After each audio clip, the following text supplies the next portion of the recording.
optimal protection against COVID. And we know that a booster dose will do that. Backing boosters, FDA advisors give a shot in the arm to pandemic protection, voting to endorse a second dose of the J&J vaccine, what it means for you.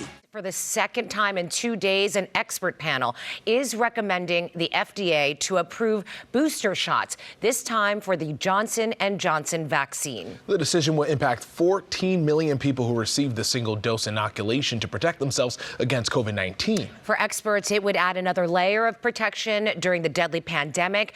A decision is expected in days, and our Jean Kang is live in Westwood with more details for us. Jean.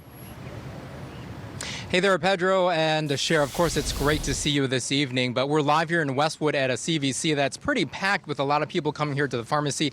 They're one of many pharmacies waiting to see if there's final approval for that Johnson & Johnson booster shot. Meantime, we talked to a medical expert to see what this all means. An FDA advisory panel endorsed a booster shot for Johnson & Johnson. This morning, what the FDA recommended is the second dose of Johnson & Johnson. I talked to LA Care's chief medical officer. What the data is showing for the second dose is it can boost that protection up to 94%. U.S. health advisors say the first dose of J&J offered a 74% effectiveness rate against COVID, which is lower than Moderna and Pfizer. We want to provide optimal protection against COVID, and we know that a booster dose will do that. Other boosters have been approved for people over 65 years old, those with compromised immune systems, and anyone who works in high-risk environments. There are perhaps some populations that might benefit more than others. President Joe Biden says the U.S. has a large supply of vaccines if boosters are widely recommended. If they authorize the boosters, which will be strictly made based on the science, that decision will be based on the science, this will mean all 3 vaccines will be available for boosters. Johnson & Johnson told the FDA that a booster shot can be given as early as 2 months after the first vaccine,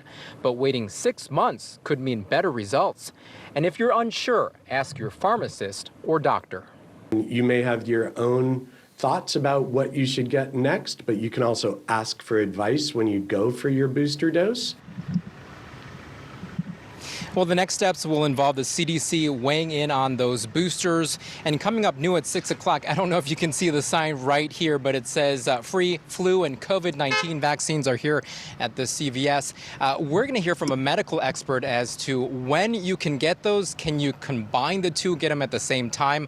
A lot of questions about that. For now, in Westwood, Jean Kang, back to you in the studio. We see people lining up there. Jean, the FDA is also considering a mixed match of booster shots, particularly for anyone who did receive the J&J vaccine. So how would this work?